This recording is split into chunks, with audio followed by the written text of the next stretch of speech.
Good. We're ready now. All right. Hey guys. What's up? Adam, your complete Dalmatian champions of the Charizard champions are here. And I'm Trevor, your czar of the Detroit Cobalions. And we're here with Week 8 recap. Indeed. It's a good week. There's a lot of good battles this week. There was a lot of really good battles. There was one or two that was just like, eh. And then there was one that didn't happen, but... Yeah, that's okay. That's alright. Yeah. So... our first match is Austin and Matt. Should we go over the standings first? Oh yeah, go for it. Sorry, I Totally forgot about that.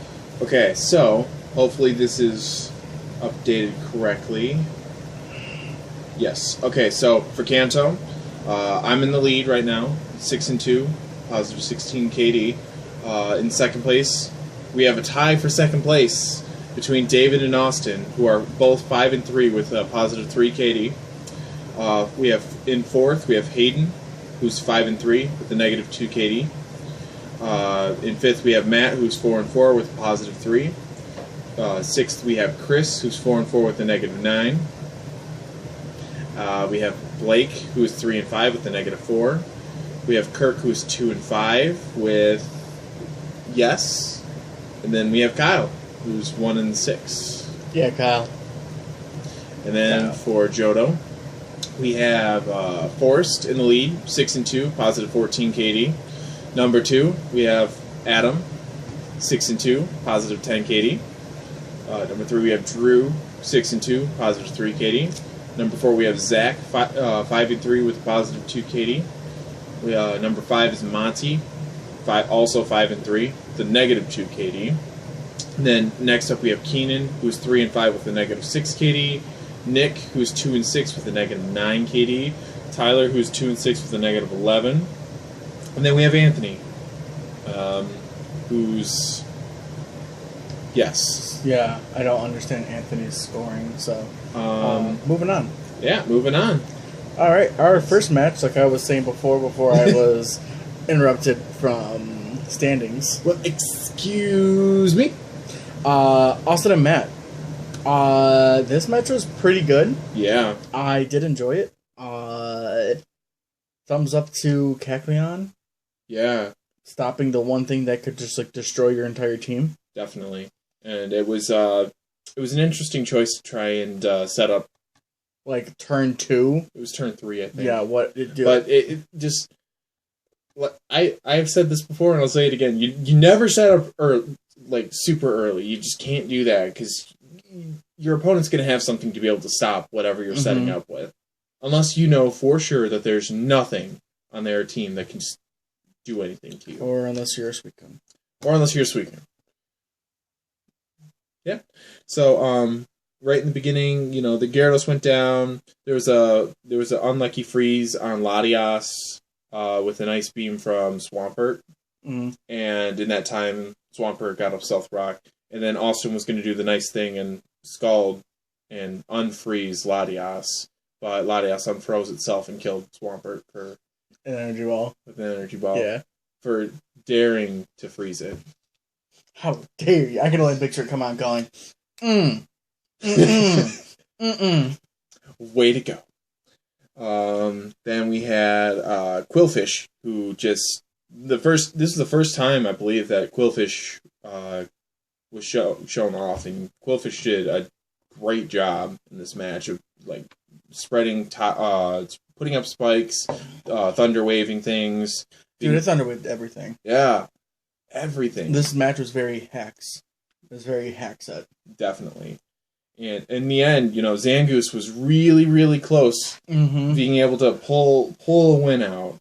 I think if Matt would have gone for a quick attack, because I think Zangoose naturally outspeeds Cacleon. I believe so. So Sucker Punch wouldn't have worked.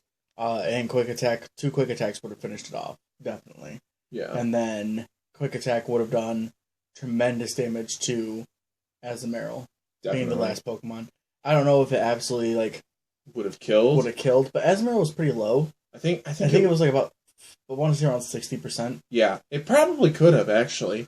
Thinking about it now, but it's neither here or there. It happened. It's done. So yeah, MVP for the match, we're giving it to Kecleon. Kecleon for taking out the huge threat that is Gyarados right off the bat. Mm-hmm. Killing off the threats. Yep. So yeah. Next, we'll go into what? Me and Kirk. Oh, you and Kirk. Yeah, I didn't write anything. Oh, okay. It was our match, so that's okay. I prepared a lot for this match to make sure because I was very scared of the Steelix, and he led off Steelix, and I led with Shuckle, so I was thinking, all right, well, Shuckle's probably going to die here, but I'm going to make sure that whatever he goes for, he's going to do it again. So Shuckle, being the guy that's out there, he's just like, die more! Just giving an encore. And ended up encoring it into Earthquake. So, like, Shuckle was able to just start doing Shuckle things right off the bat. Mm-hmm. I think Gliscor came in next, encored again, and I ended up switching out into Metagross, but he got a good switch off there, and he went to... What did he go into? Mandibuzz. Because Mandibuzz can one-shot me with a foul play. Yeah. And it was a lot of back and forth. It was a lot of me whittling down Kirk's team. It came to a point where Jinx was able to come in on Gliscor after it had set up. It was between Gliscor and Sylveon. Gliscor had set up a couple sword stances. Sylveon died. It was a very long, like, the midpoint of this match is just Sylveon and Gliscor going back and forth, and it was just stupid. Yeah, it was stupid, but Sylveon was destined to die, so I figured the time had come. Yeah. And Jinx comes in, I'm Choice Scarf, I Ice Beam, in comes Skarmory, kills Skarmory, in comes Steelix, I deal enough damage so that way Banded Victini can just come in and destroy. And that's pretty much the rest of the match, because Metagross was able to come in the last kill and kill off the Gliscor. Yep. It was basically just, at that point, it was just me finishing off the rest of his walls. Uh-huh. With Hydreigon and with Metagross. Yes. So. All right. And then for MVP... who did I say? I think you said... Yes, Rom the Shuckle. Yes. Just because it was able to just take the hits that the other teammates needed, and then encored stupid things. And apparently when Shuckle uses Encore, he doesn't, like, clap. He just goes... Yep, that's it. Okay. So next we're going to David and Hayden. Yep. And this was a really good match for Hayden. Oh, yeah. Not so much for David. David had all the hacks against him. Okay. Right in the beginning. Opens up, Sableye, Crustle. Yep. Crustle goes for Stone Edge, and Sableye goes for Knockoff. Yep. David's like, oh, he didn't Mega Evolve. Okay. Go for Stealth Rocks. Mega Evolves. Goes for Recover. Oh, my goodness. And Sableye could have swept David's entire team. Yep. Except they got a crucial crit hit from a Stone Edge that took it down to where another Stone Edge could kill it, so it was forced to switch out. Right, but at that point, Sableye had gotten up to like 5 Calm Minds. 5 Calm Minds. It was gonna just... It was gonna just kill things. Roll through David's team if that crit hadn't come in when it did. Oh, yeah. So then there was a lot of switching going on. And eventually Garchomp finds its way in and just starts breaking down some of Hayden's walls. Doing a ton of damage to Hayden's Florges. Florges was able to get a wish off, I believe.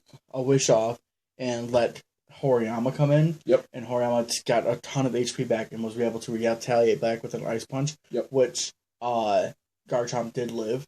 But Horiyama lived the previous Earthquake with 1 health. Yeah. Was able to hit the Ice Punch. And then Hayden was just able to just come in with other things. And like the next move he made was to come in with Sableye. Sableye took an Earthquake. Lived on like 11 health or something like that. And recovered up. like Sableye is a monster. And then he did it again. Like, he lived at, like, barely any HP. This was a match where, like, all of Hayden's stuff was, like, just barely... Dave was just barely missing the KO. Mm-hmm. I certainly know that feeling. Questionable play on Hayden's behalf. Like, Sableye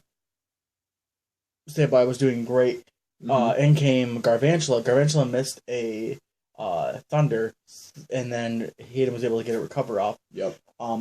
Hayden didn't capitalize the next turn and just went for Calm Mind, and Dave was able to kill him off with 2 more Thunders. Right. So I didn't know the point of going for Calm Mind, especially the first Thunder that hit did like way over half. Definitely. It was a crazy amount. But that was also the turn that he Calm Minded. Yes. So. Yeah. We had Houndoom versus Porygon 2. Oh my goodness, this was stupid. Like, so Houndoom just kept Dark Pulsing. Porygon 2 had Substitute Recover. Tri-Attack and Ice Beam, I think moveset was. No, it's Thunderbolt. Thunderbolt, yeah. And Hayden got down pretty low from doing Life Orb damage, and he called David out and was just like, I know David's in attack right now. Yep. And used Destiny Bond. And, like, missed the Destiny Bond by, like, 12 points. Yeah. I was like, oh my goodness. See, this is a common theme that I've seen from a couple times from Hayden, where all of his things just barely live with anything. Mm-hmm. So it kind of backfired against him in that sense, but so he kept Destiny Bonding, and Porygon 2 was then able to just get up all of his health, get a free substitute up. Yep. And was like free health. At that point, he switched out into Florges to get a free Wish Off. Brought in Callitzer. Callitzer went Aura Sphere, and Porygon 2 went Thunderbolt. Yep. And then the Wish gave back Callitzer's full health again. Right. And then was able just to kill with 2 more Aura Spheres. And at that point, it was just Porygon 2, and that was it. So that ended up being the game. So it was a 2-0 in Hayden's favor. And we gave the MVP to Sableye. Hands down, Sableye deserved 100% the MVP position for this game. It was fantastic. All right, Chris and Blake. Next up is Chris and Blake. So leads off, we have Hitmonlee versus Scizor. And I talked to Blake beforehand, and he was like, all right, if I'm going to lead Hitmonlee no matter what, and if Scizor leads, I'm clicking Stone Edge, because there's no way he's going to stay in on that, and he's just going to go into Chandelure. And that's exactly what happened, and Chandelure goes down turn 1, which is really big. Chris was probably fearing the Blaze Kick from Hitmonlee. Oh, I didn't even think about Blaze Kick. Yeah, Hitmonlee gets Blaze Kick, and not to mention, a reckless high jump kick would probably just destroy Scizor's face. Exactly. And then, because Chandelure's immune to both those attacks, so... just like starting off right there, like Blake was in such a great spot. Yep. And then this Tauros comes in. This Tauros is the bane of Blake's existence. Absolutely. Gen 1 power coming through, killing Gen 1 Pokemon. It was crazy. So Tauros came in, outsped the Hitmonlee, and killed it with a single Zen Headbutt. And then Snorlax came in, was able to take a hit from that, went for Body Slam. Yep. He then switched out, or Chris switched out into... Mamoswine, I believe? No, it wasn't Mamoswine. Yes, Mamoswine. Mamoswine took the Body Slam and didn't take much from it. And then Blake went for the questionable play of Fire Punch, because Mamoswine normally runs Thick Fat, and then gets the burn. Oh my goodness. But this Mamoswine did not stop after the burn. No, definitely not. This Mamoswine was a monster, dealing Icicle crashes and taking down Clefable quite a bit. Yeah. But Clefable just like sat in there, was just like, I'm gonna let you do your thing. What's going on, Let you man? kill yourself. And I'm pretty sure it was unaware of what it was even going on. I see what you did there. What's going on, man? And then it was a bunch of withering down for Chris's side. Yeah. The next play that came in was Tauros came in, and he then switched out his Snorlax, I think it was. Yep, it was Snorlax. Into Alakazam. He went into Alakazam thinking that he was going to outspeed, and he had a Focus Sash, so he knew he could take one hit. So he goes into Alakazam, and he knew that Tauros also wasn't Choice Scarfed at that point. And so he goes for an attack, and Tauros goes first. So the only thing we can assume is that Alakazam was modest, and it was supposed to be timid. That's what Blake was saying, so... It's a really, really unfortunate misplay with the Alakazam, because Alakazam could have done a whole lot of work. It really could have. And then it was just Scizor came in and was just able to pick off. Absol and Scizor together were able to just clean up the rest of Blake's team with little to no issue. Blake did have the Hidden Power Fire on Venusaur. Yep. Trying to catch that Scizor, but it didn't really work out. It didn't really pan out, but it would have been nice for Blake to see that Hidden Power hit, but... You know, what can you do? So, it ended up with a 1-0 in Chris's favor with Scizor reigning supreme. And we gave the MVP to Tauros for just coming out underdog. Yeah. I didn't expect Tauros to put that much work in. Absolutely. So you see Scizor, and it's like, oh yeah, I got 3 kills. But that's what Scizor does. It comes in, and it just kills things. And it just deals a lot of damage right off the bat, so... Okay, our next match is the cross match. That was between Kyle and Anthony. Which hasn't happened yet. It hasn't happened. I have word. I have a secret spy that has been telling me secret information about this match, that it's going to happen. That it's going to happen today, Thursday. So, hopefully we'll see that by the end of the day, by the time this is up. And we'll see what happens between Kyle and Anthony. Okay, and now we're moving over to Johto? Johto. All right. Starting us off, we have Tyler and Drew. This match was just all in Drew's favor, guys. This was definitely just like a one-sided match. Yeah. Drew just had like the reins, like he was making good predictions. He prepared very well for Tyler. Mostly good predictions. Yeah, the predictions were on spot. Yeah. What really hurt Tyler was the Zapdos. Zapdos was able to Thunder Wave his 2 biggest threats. Yep. Being Tyranitar and the Mega Medicham. Yep. With Mega Medicham's biggest downfall is that it's only base 100 speed. Exactly. And then it being paralyzed, slowing it even further, it's going to be easily revenge killable at that point without any kind of priority. Like, if he had brought Bullet Punch, it might have been a different story, but he only had Fake Out. So that was a big problem for Tyler at that point. The match went back and forth with literally the only thing Landorus ever did was go in, intimidate you, turn out. Yep, pretty much. Tyler did get a little bit of a break with his Deblade. Yep. He was able to pull out some stuff with his Deblade, killing Zapdos with the Deblade. Yep. Landorus came in then again and put it at a -2. Yep. And he Drew was. This is where Drew's predictions were off point, where he was just U-turning out. Because the Deblade was able to take advantage of him U-turning out and just be able to get off attacks and to be able to Sword Stance to get back up to neutral and to be able to deal some damage to... able to kill Zapdos and being able to do some major damage to Altaria. What happened was Landorus U-turned from Deblade into Altaria, and Deblade got the Sword Stance up, making him neutral. Yep. Next turn, Altaria went for Flamethrower, taking Deblade down pretty low because the Eviolite he was able to live. And then Ironhead just did a crap ton of damage. Probably like 80%, I'm going to guess. If he was not at neutral, it would have killed. Like, if he was anything but neutral, it would have killed. Like, if it was +1, 100% definitely would have killed. Then he went for Shadow Sneak, put him down to 13 health. Yep. On the dot. And then he got killed, and then he brings in Medicham. He brings in like, all right, I can fake out. I can just knock it out. Protect. Altaria has the protect for the fake out specifically, which was a great move on Drew's part. So he goes into Golbat, which ate the Hyper Voice. Oh, it was like a dessert for him. He was like, yummy. And so seeing that Altaria was pretty low, Tyler was like, okay, I'm just gonna U-turn. Yep.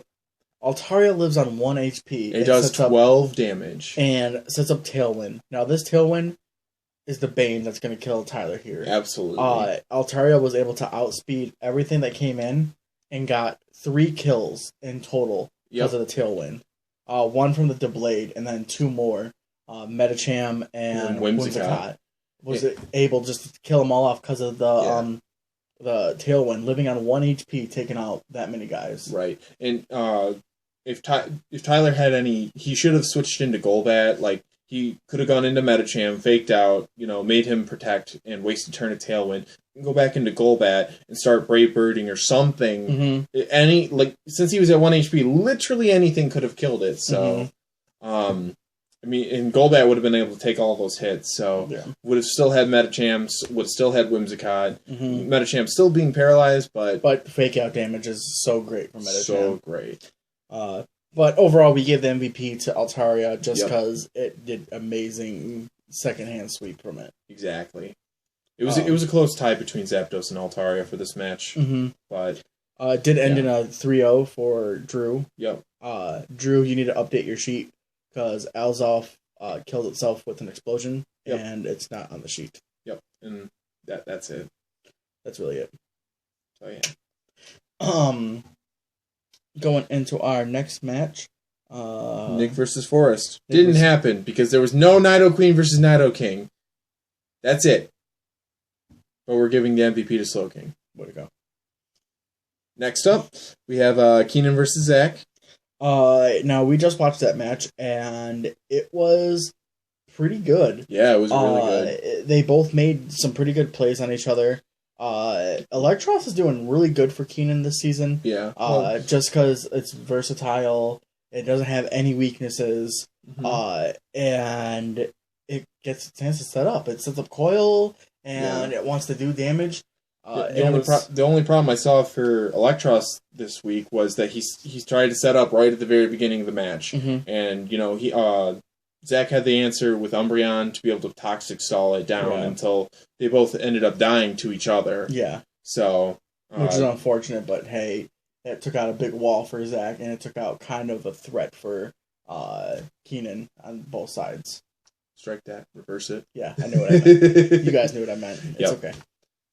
Now, the match got pretty intense with some revenge killing here and there. And then it became kind of one-sided with Manchow.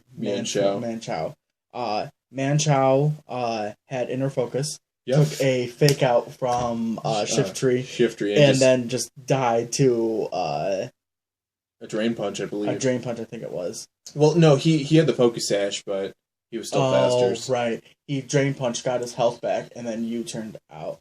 And then later on came in and faked out Cragonall and killed it with a fake out. It was almost full health. It got a crit. Mm-hmm. I don't know if the crit mattered. It probably did, but as we know, Cragonall has very, very low defenses, so I'm gonna go on the side that it didn't. But another interesting thing that we saw was Superior. It was at some point. Masquerain was able to come in and set up the sticky web, and which really is going to help Zach. Except for with Contrary Superior, he comes in and gets a speed boost instead. Yep, which kind of helped out there. Although Braviary was just too much for Keenan to take. Yeah, I'm pretty sure it was Choice Scarfed, and definitely was Scarfed. Was able just to pick things off with Brave Bird and U-turn. Mm-hmm. It was great. Definitely. We gave the MVP to that match to Manchow, just because it was able to just do work. It was great. It was great. All right, and then so our final match is between our very own Adam and Monty. Okay, guys, this match is so good. This match is so good. I hadn't watched this until I was here. So. First off, if you haven't seen it, go look at the team preview. Tell me what you don't see. Spoilers, I'm telling you anyway. You don't see Mega Heracross, and you don't see Hoopa. Which was like... What? That's like me not bringing Mega Aggron and Togekiss. And it's like me not bringing Sylveon, Victini, Hydreigon, and Mega Metagross. Right. So I'm like, oh my goodness. I brought some cheeky stuff to deal with these things. My Aggron was running Fire Blast for Ferrothorn, was running Aerial Ace for Heracross, was running Shadow Claw for the Hoopa, and then Heavy Slam just to do some good damage to everything else. So many things. And then Latios was able to ran Shadow Ball for Hoopa and Surf for Rhyperior. And there was something else that I was running that was just super stupid. Well, you had Draco Meteor and Dragon Pulse. Yeah, just because sometimes I don't want to miss, so right. I run both. So anyway, sometimes you don't need that extra power. Match opens up. Emboar versus Rhyperior. Now I'm going to tell you what, guys. Before this match, I looked at Emboar and I said, Emboar, you're going to do so much work in this game. And then I was like, your only two things that stop you, Rhyperior and Milotic. He brings both of them. Spoilers. And if you guys don't know, Emboar gets scalded. It gets freaking scalded! And I sat there for a good 15 minutes just looking at Emboar, going, do I want Scald? Do I want Scald?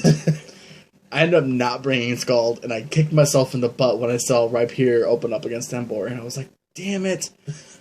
So, I was able to switch into Dustox. Dustox ate a Stone Edge.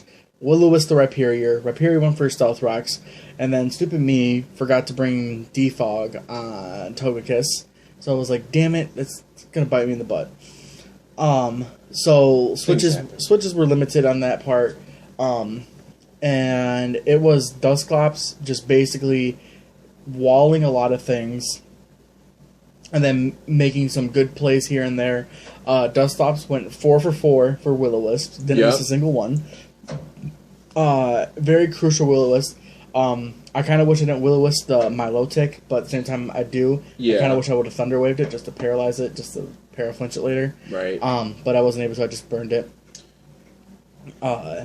See, now, when I think of Melodic, I'm thinking, I don't want to status that thing because it has Marvel Scale. Because it could be potentially dangerous. But I wasn't sure if he would bring the competitive or if he would bring the Marvel Scale. See, I know Montana, and I know Montana asked me for my Milotic a few weeks back, and I know my Milotic is competitive and not Marvel Scale. And I called him out on it, and I will-o-wisp it. Yep. And it ended up working in your favor. Very much. So Latios is in at one point, and he switches Rotom into Amoonguss, and I hit it with a Psyshock, takes it way down, and then he red cards me into Aggron, and I get to Mega Evolve Aggron, and I Mega Evolved earlier. Yep. But you were able to earlier get the Fire Blast off on a Ferrothorn, which did less than half, by the way. It was sad, but it was still a Fire Blast from Aggron. It was still a Fire Blast. It was awesome. That was awesome. So anyway, he kept in his Amoonguss, and I looked Monty right in the face and said, "This was for your Heracross." It was Aerial Ace, and it just finishes off Amoonguss. I just kind of laughed at it. And then he brings in... What did he bring in? I don't remember, but Dusclops came in and was able to finish off Ferrothorn. He brought in Ferrothorn. Yep. And I brought in Dusclops, Will-O-Wisp it, and then was withering it down. And then he Toxic me before he died. And then he brought in Staraptor. I lived the Brave Bird. And you put all your eggs in one basket. I put all of my eggs in one little fiery basket called Will-O-Wisp, and I hit. And you gave that basket to Dusclops and said, "Go forth, my child." It was so great. Went 4 for 4 for Will-O-Wisp. Hit the Will-O-Wisp. Montana was kind of salty about all the Willow hits. Yeah. And I don't blame him. It's Will-O-Wisp. Yeah. And at that point, I brought in Honchkrow, and I threw away the 4-0 with this. I Sucker Punch, killed off the Staraptor, and then I should have sucker punched when he brought in Rotom, but I didn't know if Rotom outsped me, and I didn't want to risk getting Will-O-Wisp, so I went for Superpower, and they just come in with Thunderbolt. And whatever, it's fine. Latios came in and dropped 6 Dracos in a row. Onto Melodic. Not missing a single one. I didn't miss a single Draco. But at the same time, I didn't get a crit. No, well, I mean, they even out. Yeah. And by the end, Melodic was taking like 5%. Nothing. And so my last 3 guys were Emboar, Togekiss, and Aggron. And Emboar came in, and Montana was scared of the Wild Charge, because Forrest was just like, you know what else he's got? You know what else he's got? And I was just like, shh, Forrest, you don't know what I got. Forrest, you have no idea what's going on. So Montana protects and takes just a little bit more burn damage, and I'm pretty sure the burn damage mattered. Probably. And I finished off with Superpower, and then it was Rocky Helmet. It was Rocky Helmet the whole time! I was like, no! I was so happy, because I was like, Emboar's going to live a match. He's going to live his match. And, where he comes in clutch, and then he just died to the Rocky Helmet. No, he died because of my Life Orb. Oh, that's right. He lived the Rocky Helmet and died to Life Orb. I'm denying Monty the kill. But it was a great game. It was a really good game. It was so good. So it was a 2-0 in my favor. And I gave the MVP to Dustpops for, being able to come in, take the hits that nobody else wanted to, being able to dish out the Will-O-Wisps and not missing a single one, being able to rest up, get back up to full, get back to being awake, and just being able to put in a lot of work. It was so good. All right, so that concludes the matches. So for overall MVPs, for Kanto, we gave it to Sableye this week for just being a monster. Yeah, seriously.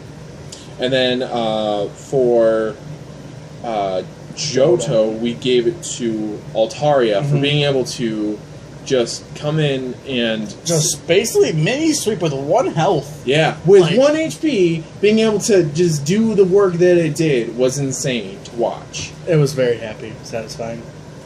Very satisfying as a former Detroit Cobalt man. Let's go into the last predictions. The very last predictions. So you guys are all aware that there are certain people that automatically clinch playoff spots, mining us both. Forrest clinches playoff, and Hayden clinches playoff. Hayden clinches playoff, and Drew also clinched the playoff spot. So no matter what, though, all of us are guaranteed playoff spots. Yep. And you guys are all aware of everything that's going on the Facebook page. So stop being jerk faces to each other. This is a league for fun. Yep. We're just remember, at the end of the day, this is us just having fun. There isn't really anything on the line. And we're just, we're playing a game where we fight little animals to the death. So, yeah. But yeah. But it's alright. So, thanks to Zach for putting up this little who's in it and who can be in it. So, the way that it can work is for Johto, the only 2 people that can be in it are Zach and Monty, and they verse each other, and whoever wins gets into playoffs. So that's going to be a very, very good match right there. Spoilers, I want Zach to win. No offense to Montana, I just want Zach to poop on you. Spoilers, I want Monty to win because Zach poops on. Zach might have a very good team advantage over me. So, anyway, so we have that, and then for Kanto, this is where it gets a little confusing. So, David, he can make it if he beats Matt, or if he loses to Matt and Austin loses with an equal or greater margin than him. So if David loses in a 2-0, Austin needs to also lose in a 2-0 or worse. So Austin either needs to beat Kirk or lose to Kirk and David beats Matt, or lose to Kirk and then have David lose to Matt with a greater margin. Same thing. So if they both lose and David loses with a 2-0, or if Austin loses with the 2-0, then David needs to lose with the 3-0 or greater. Mm-hmm. And then for Matt, he has to beat David, otherwise he can't get in. So it's going to be some very close matches. Yeah, a lot of matches this week matter. A lot of them matter. So, yeah. cool stuff. So, heading into predictions. First up, it's going to be myself and Kyle. I'm going to let you take it away. So, we got Mega Ampharos, Meta Metagross, whatever. Done. Mega Metagross, done. Monster.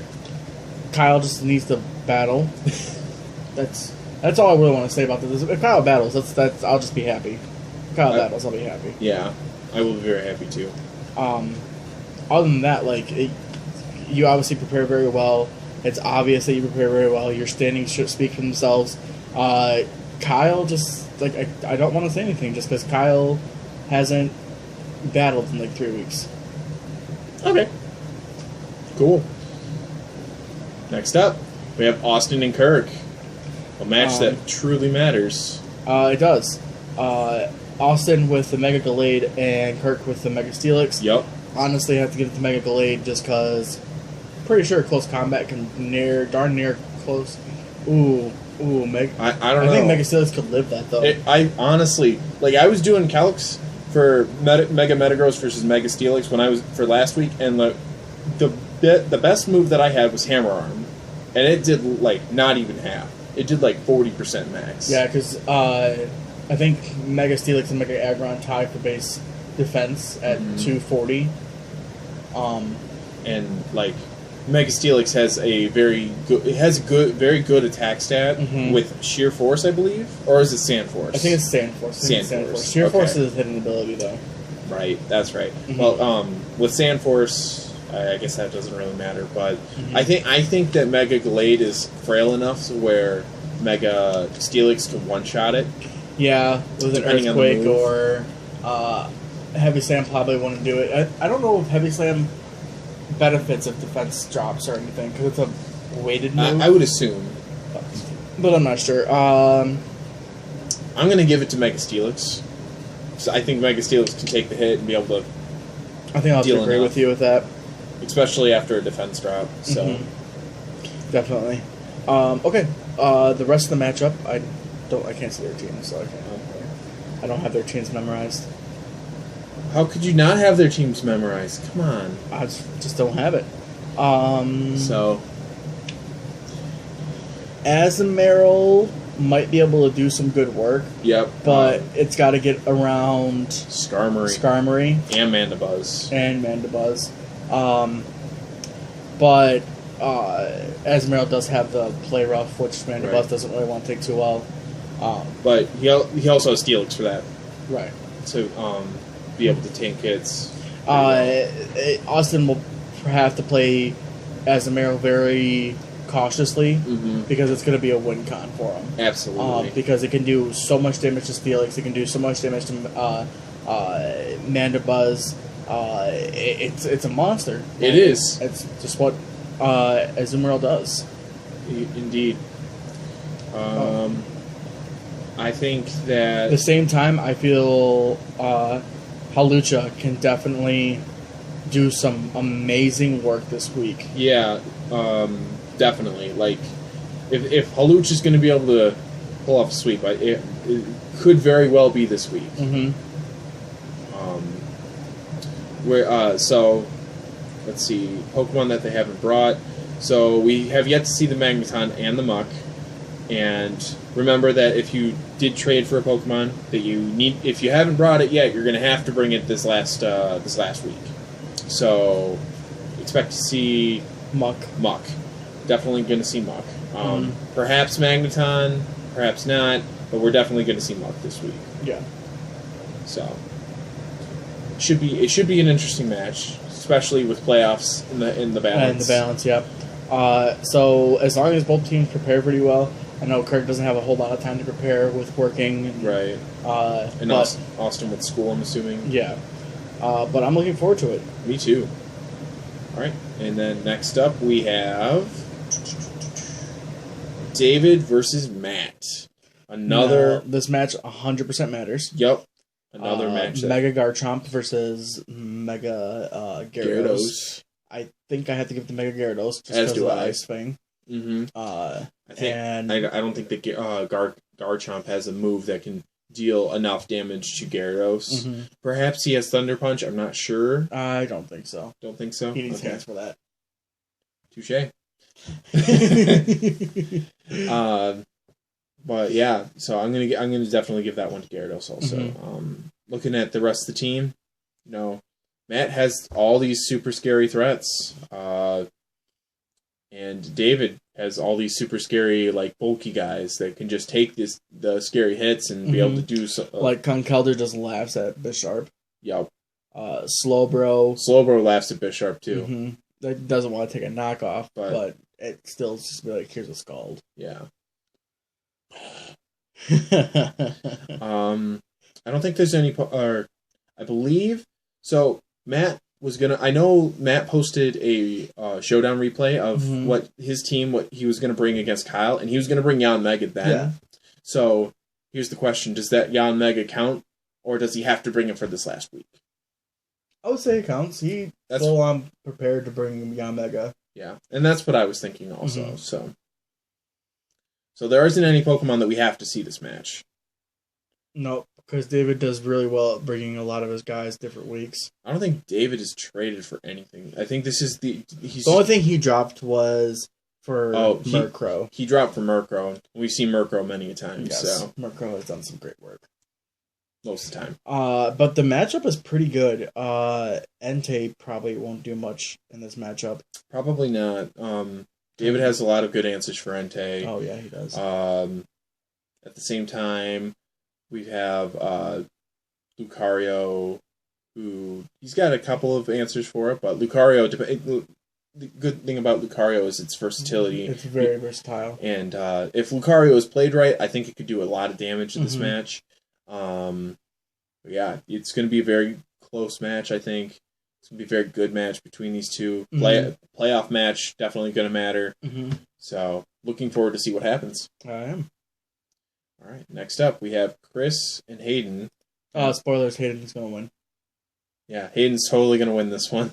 If I had to guess, I think it's going to be a 2-0 in Hayden's favor. No, it's going to be a 3-0. Oh, is it? Yeah, I think Mega Sableye.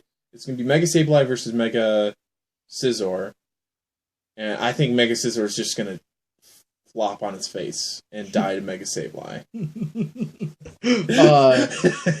Hayden and Chris already battled, guys. Yeah. Chris is going to San Francisco in a couple days, I think. Or he might already be on his way there. So they had to battle super early. And so they battled yesterday, I believe. Yeah. That was a really good game. It's up on Showdown if you guys want to watch it. We'll save that. If we do a recap for next week, we'll talk about it then. Yeah.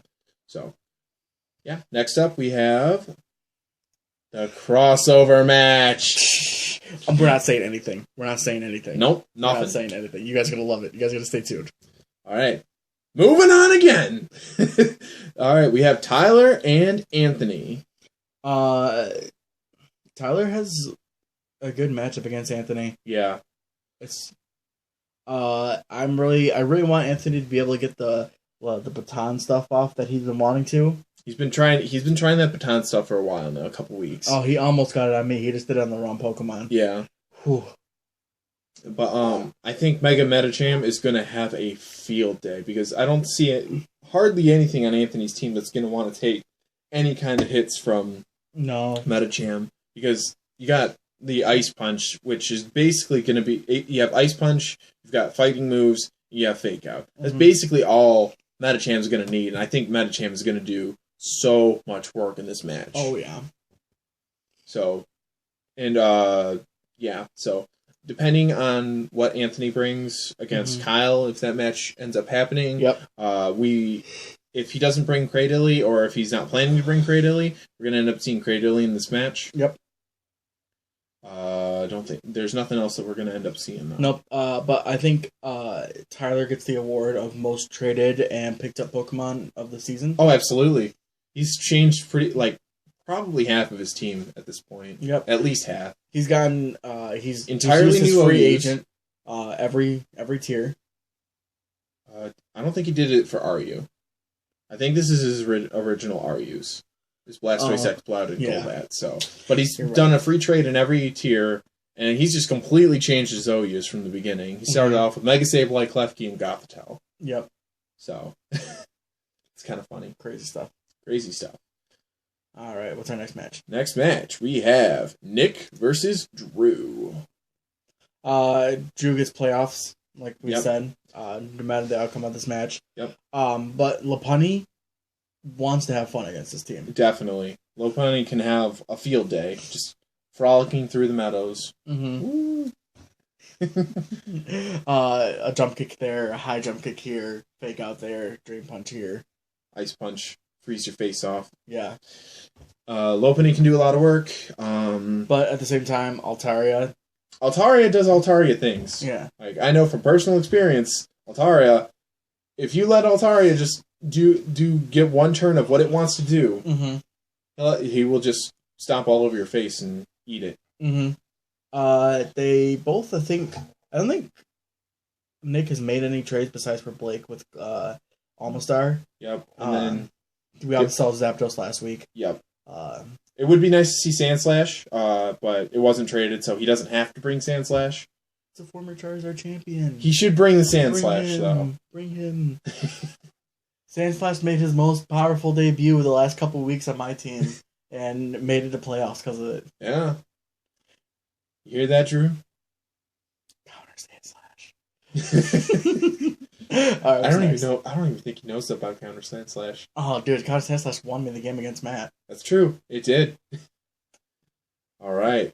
So, next up, we have Keenan versus Forrest. The only thing I want to say is Keenan just win. Keenan win. Keenan win. Keenan has such a great matchup against Forrest. Absolutely.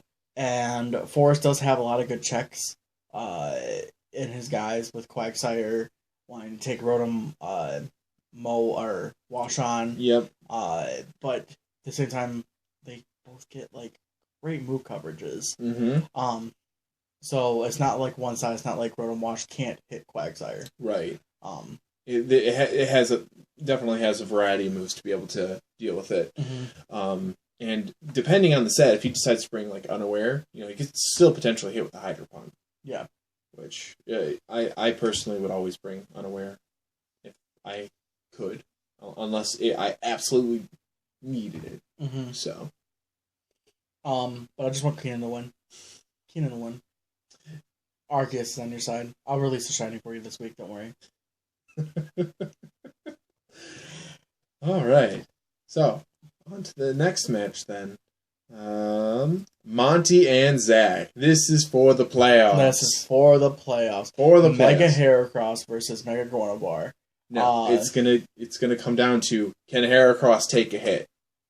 It depends on how Monty spreads his Heracross. And it depends on what move that Gardevoir goes for. Yeah, dude, Gardevoir can go for that Hyper Beam. Yeah. Power. Yeah, I don't think he can live a Hyper Beam, so. It's gonna be a good match. Absolutely. They both have really great Pokemon. I really enjoyed my match against both of them.